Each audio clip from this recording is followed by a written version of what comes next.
Hi there. Welcome to another exciting Kubernetes lesson. Today we're diving into the world of Helm Charts. But first, let's understand why Helm Charts are such a valuable tool in the Kubernetes ecosystem. Helm Charts are like the Swiss Army knife for deploying applications on Kubernetes.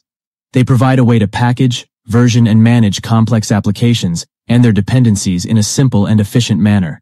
With Helm, you can easily deploy, upgrade, and roll back your applications, saving you time and effort. Now, let's explore why creating our own Helm charts is a game changer. By creating custom Helm charts, we gain the power to define and manage our application's deployment in a reusable and standardized way. This allows us to share our charts with others, promote collaboration, and even contribute to the growing Helm community. Please note that we will provide a link to the content below on our blog. Without further ado, let's meet Nico, our Kubernetes expert, who will guide us through the process of creating Helm charts. Nico has a charming Dodecanese Italian accent, but fear not, he speaks fluent Queen's English. Over to you, Nico. Take it away. Thank you, Josh. Creating your own Helm chart is very easy. All you have to do is run the Helm create command. I'll create a test chart and I'll call it Nico test.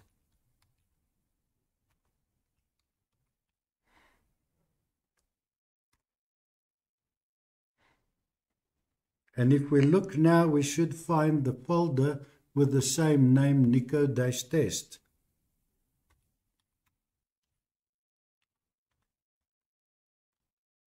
Right, now we list the directory. And there's a new Helm chart. I'm going to run the tree command.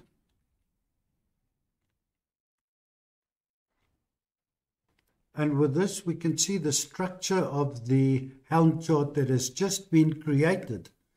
First of all, there is a charts folder. With this folder, you are able to create very sophisticated Helm charts. Let's say you wanted to create a Helm chart for WordPress, and you wanted to have this Helm chart built in such a way that when you install it, that is the term we use when we deploy a Helm chart to the Kubernetes cluster. We say to install the Helm chart. So when you install that Helm chart, you want it to also install a database Helm chart. And to do that, we would put a MySQL Helm chart into the charts folder. We would copy the chart into the charts folder. And when this Helm chart is installed, it will automatically install that. Then we have a charts YAML file. This file contains the metadata that describes the Helm chart. Mainly the name, the version, the description, the maintainers. There's an API version. There's also an app version. And you can also have a list of dependencies and also a list of maintainers. Then we have the templates folder. All the files in this folder are referred to as templates. In here, you put all the Kubernetes YAML files. We refer to those as Kubernetes manifests or even just manifests. So all your manifests go into the templates folder and they become your templates. And finally, we have the values YAML file. This is a nice feature of a Helm chart.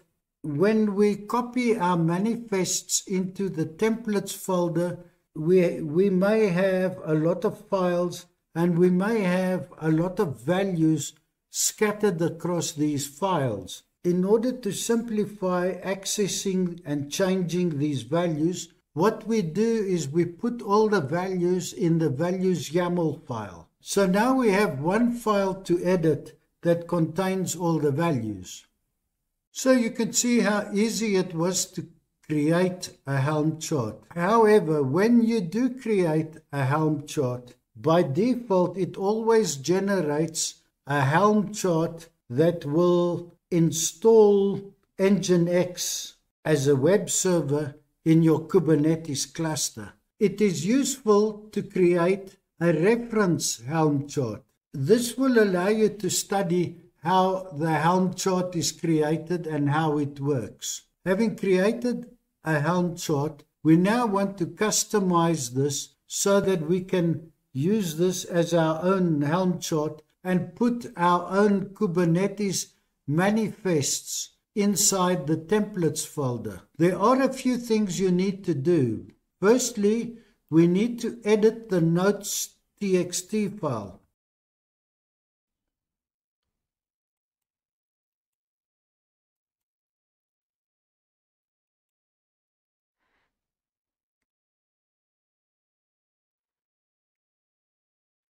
The notes.txt file is used to give the user information about your Helm chart. After successfully installing your Helm chart into the Kubernetes cluster using Helm, Helm will display the content of this file, and in there you can provide all the information the user needs, passwords and things like that, to be able to use your application. The problem is that this file is written to work with Nginx, and I want to use this as a Postgres Helm chart. So I need to delete all these and put my own things in there. So Control K is the command.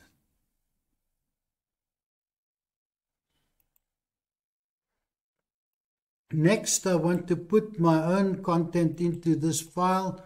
This will provide the user with instructions how to use my Helm chart. Control S, Control X. Now we've saved it. After that, we need to remove all the Nginx manifests. Copy this command. And now we should have one folder that needs to be removed. The tests folder contains Nginx tests. If you don't remove this or replace the tests inside this folder with tests for your own Helm chart, you are going to have errors when you install the Helm chart. So the best is to remove this. rm-rf tests, like that. Unless you are very advanced with Helm, you probably will never use this folder anyway. And now we need to go to the top level. We have one file to edit.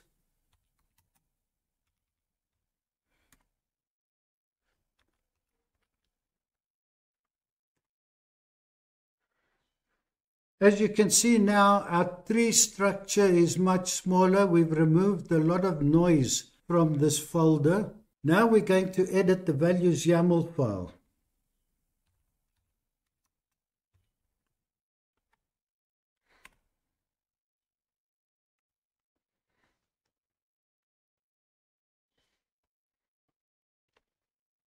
And if you go to our blog, this is what you are going to put in there. So Control K to remove everything. Well, we can do it like this. And then just strip off. You may be asking why I only have two values in my values YAML file. I find that when I'm building my own Helm charts, I don't want to put everything in the kitchen sink in the values YAML file. I want my values YAML file to only contain the values that I am changing often. Things that I'm seldom changing, I'll rather leave those in the manifests, and if I need to, I'll edit the manifests. We still need to make some changes here. So I've pruned that. This is what we need to put in the values file. So let's copy this. And now we will remove the old image values. And with that, I save this. Control S, Control X. All that's left now is for me to copy all my Kubernetes manifests or Kubernetes YAML files, which we call Kubernetes manifests, into the templates folder. To save time, I've already done that. If you look at my blog, you will see that I am doing a Helm create Postgres. So I want to create a Helm chart for the Postgres database. So that is the command that you would run if you want to do the same. And then if you go to the bottom of this blog, you will see that I have all the manifests, all the Kubernetes manifests, the name of the file and the content of the file. So all you need to do is to go to the bottom here where my manifests are, and then just create these files and put that content into them. But to save time, I've already done that. So if I say tree now,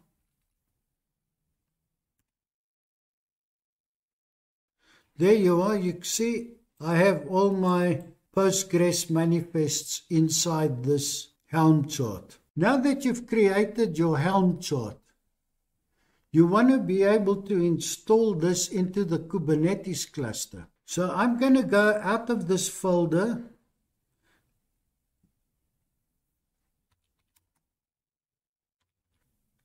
Right, I'm there.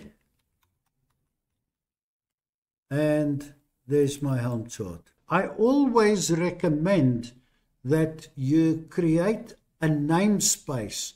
Before you install a Helm chart, create a namespace. I'll explain the syntax here.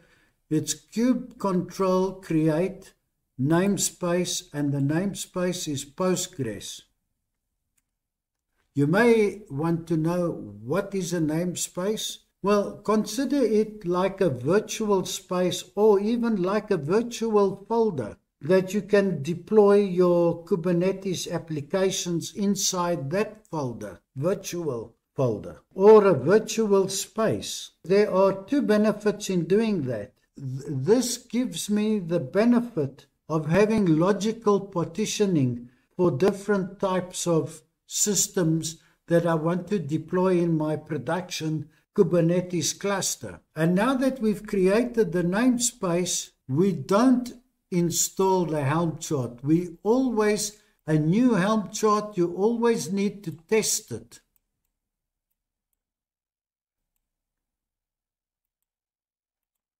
The syntax is as follows. Helm template, that is the command to test a Helm chart. Then we need to give this a release name. When you want to install a Helm chart into the Kubernetes cluster, you will specify a release name. So this is the release name, and then we will specify the path to the Helm chart. And when I run the Helm template, in other words, to test it, if this is a valid Helm chart, I should get back YAML text in my terminal. Otherwise, I will get back errors.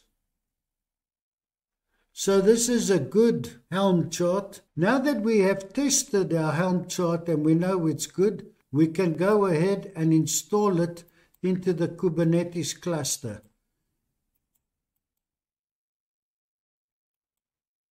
So here's the syntax. It's Helm install.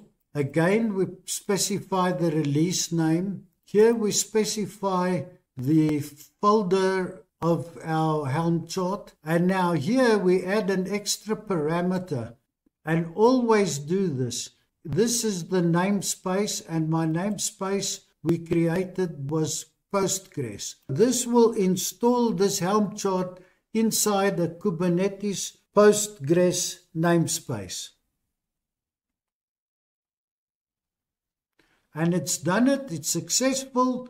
You see here the status was deployed. So this is successfully deployed to the Kubernetes cluster. It even gave us here the name of the namespace as Postgres. It created a revision 1.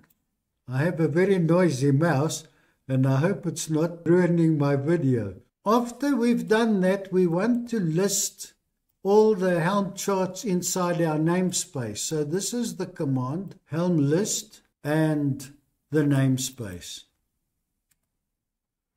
And we only have one Helm chart in this namespace. It's told us that the namespace is Postgres. Here's the name, Postgres release. That was my release name. And this is revision 1.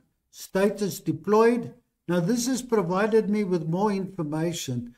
It's given me the details of the Helm chart, which sits inside the chart YAML file. So if you want to edit that or change that, that's where you set this value. And also this value, the app version, is also in the chart YAML file. Let us assume that we've deployed this in a production environment, and a few months later, there's a new version of Postgres coming out, and we want to upgrade our Postgres server running in the Kubernetes cluster. So this is the next thing we need to do, and that is to upgrade the Helm chart.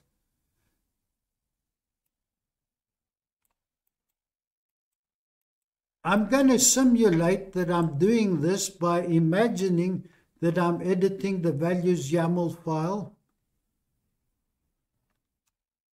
And after I've edited and made my changes in the values YAML file, I'm now going to upgrade my Helm chart. But here's an important thing. Before you do that, rule number 1, whenever you have a new Helm chart or a modified Helm chart, test it. So it's the same command we used earlier. I may also want to run the same command, -f, and pass it the path to the values YAML file. And that also passed. So that means that my Helm chart with the modified values YAML is working. Now it's time to upgrade the Helm chart.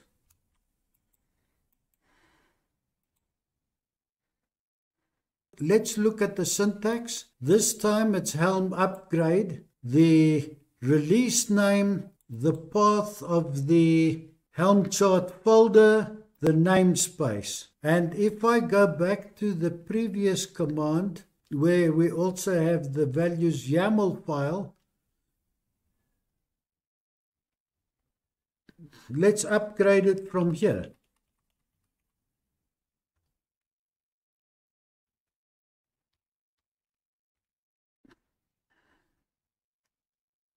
And this was successful, and now we have a revision 2.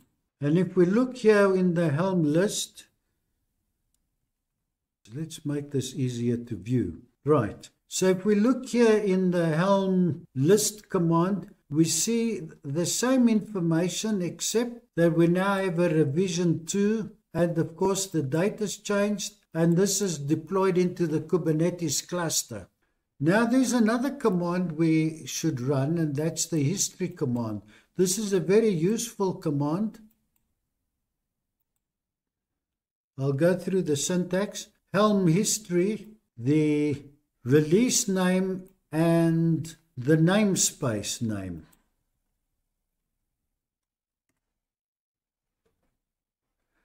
And now we can see a bit of a history. So we first did an install. You see it says install, and this install was successful. Then we did an upgrade. We changed our values YAML file, and we also included that in the parameters when we did the upgrade. And so far things look good. But in the production environment, sometimes you do a deployment and it fails. I'm going to simulate that. So I'm going to do another upgrade, but let's imagine something happened. We have an invalid value in either in the values YAML file or maybe in one of our manifests inside the templates folder. So let us assume that when I upgraded it now, that it failed. And if we look in the history, and in that case, this here would not be upgrade completed, but you will have an error description to tell us that it failed. And here also, it will not be deployed. You will also have an error state in there to tell you that this was a failed deployment. And in a production environment, when that happens, you want to roll back to the previous good value, which is revision 2. Now, Helm gives us that facility. Helm provides us with a rollback command. The syntax is as follows: Helm Rollback, the release name. Now here, this value is the revision that we want to roll back to, and then the namespace. I would like to roll back to revision 2, so I'm going to change this to revision 2.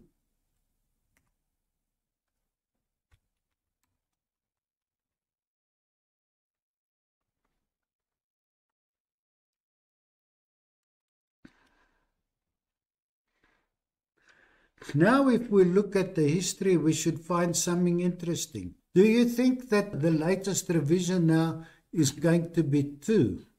Well, let's see. Actually, it's not. It's revision 4. But if we look at the description, it tells us we've rolled back to 2. So revision 2 and revision 4 are basically the same code. I've now been testing in my Kubernetes cluster. And because I was testing in the Kubernetes cluster, I chose to deploy inside the Kubernetes namespace. Now you will see the reason why I do that. We are now going to clean up. The first thing we want to do is we want to go to Helm.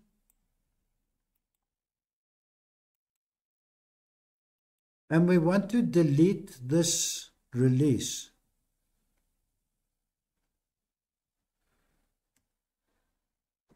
It has now been deleted. And then finally, we want to clean up the Kubernetes cluster. So I want to delete the namespace.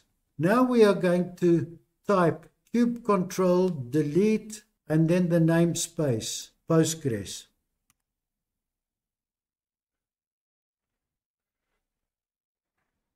And with that, we have now cleaned the Kubernetes cluster. And with that, thank you for watching this video.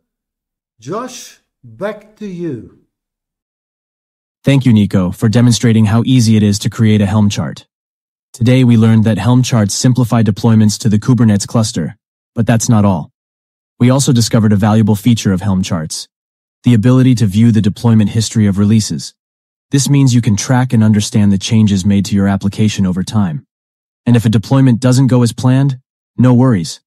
Helm charts provide a reliable rollback mechanism, allowing you to gracefully roll back from a failed deployment and restore your application to a stable state. In a production environment, Helm charts truly shine by offering a built-in version control mechanism.